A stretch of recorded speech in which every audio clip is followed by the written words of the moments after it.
Smart notebook classes में आप सभी का स्वागत है।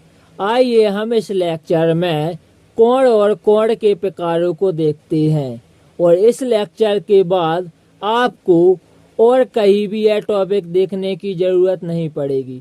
आप इस लेक्चर में यह टॉपिक बहुत ही आसानी से समझ चुके होंगे। चलिए तो वीडियो को स्टार्ट करते हैं। जब दो किरणें एक ही बिंदु से प्रारंभ होती है तो किरणों के बीच का भाग कोण कहलाता है।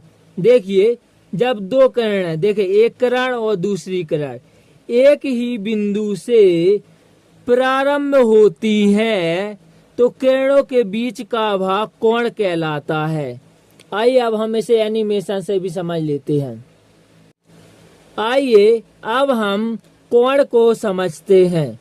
जब दो किरणें, देखिए एक किरण और यह दूसरी किरण, जब दो किरणें एक ही बिंदु से प्रारंभ होती हैं तो किरणों के बीच का भाग कोण कहलाता है। इसे हम क्या कहते हैं? कोण कहते हैं।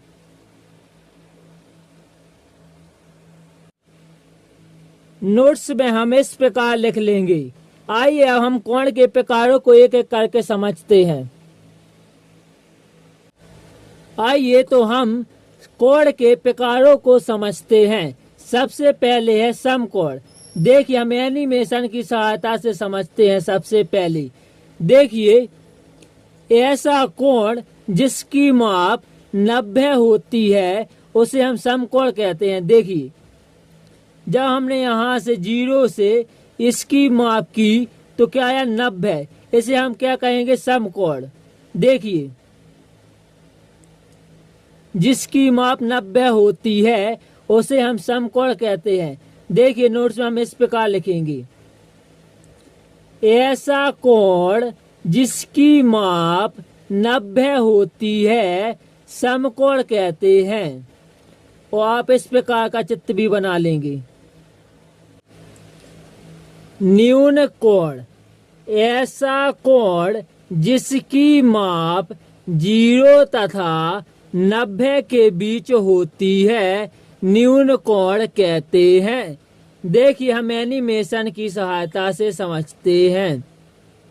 देखिए, आपको 0, यहाँ पर 0 बना हुआ, 0 और 90 के बीच में जो कोण बनता है उसे हम न्यून कोण कहते हैं। तो यह कौन सा कोण है? यह एक न्यून कोण बनता हुआ आपको दिख रहा होगा। ये 0 और 90 के बीच में कहीं पर भी जो कोण बनेंगे उसे हम न्यून कोण कहते हैं। आइए नोट्स में हमें केवल इतना ही लिखना है।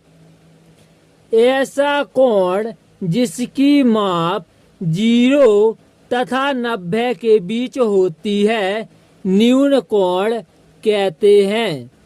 और इस प्रकार का चित्र बना लेना है। देखिए, अगला कोण है अधिक कोण।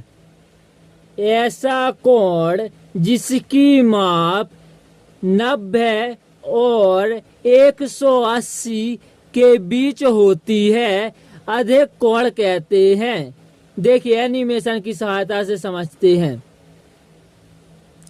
देखिए, आपको एक कोण बनता हुआ दिख रहा होगा जिसकी माप क्या है? 90 और 180 के बीच में है।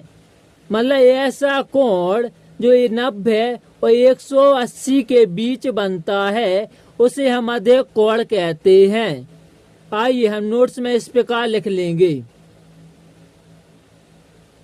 कि ऐसा कोण जिसकी माप 90 और 180 के बीच होती है अधिक कोण कहते हैं।